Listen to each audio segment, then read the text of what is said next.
How important is sleep for athletes? I think the answer is going to surprise you. I've never seen anyone else talk about this before, so this is really exciting, brand new info.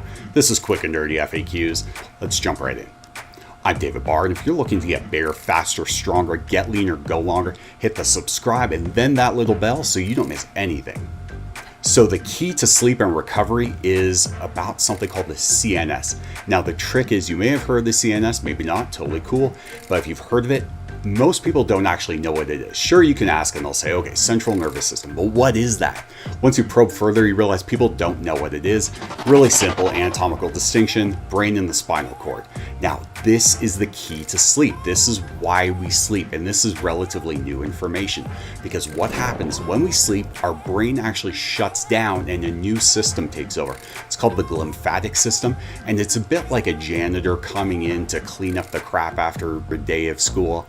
Clean up after the kids come back in the next day and everything's clean. They don't know anything about the janitor's work.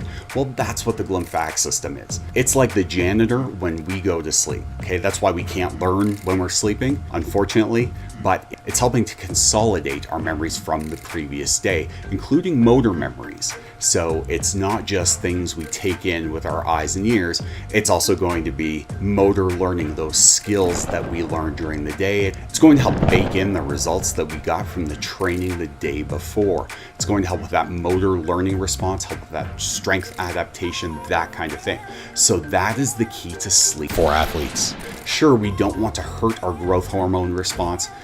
That's not something that's going to have a huge impact. It's really more about the glymphatic system and the CNS. Now, there is one more trick. We do want about 6 to 8 hours of sleep a night. Everybody's different, but the key is cortisol is a catabolic steroid. Normally we don't want this stuff, and during sleep, it's great that its levels are low because it's an anti-inflammatory, and when we're sleeping, we want that inflammation process to occur. Inflammation seems like a dirty word to most people. It's not when it's part of our natural growth, adaptation, recovery response. When it gets out of control, then it's a problem, but normally we actually want the inflammation response.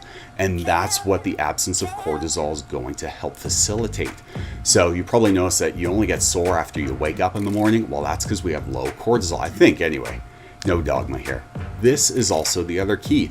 This absence of cortisol, not directly anabolic, but by facilitating, by allowing that inflammation response to occur, that's where we're going to have that growth, adaptation, recovery response that we're after. So sleep is very important, but not for the reasons that people think it is. So hopefully that answers your FAQ. Quick and dirty. These are quick and dirty answer. Hopefully you found this helpful. Probably know someone else who could use it. Give it a share with them. Probably owe you a protein shake. Hit that subscribe and the little bell so you don't miss anything. And until next time, raise the bar.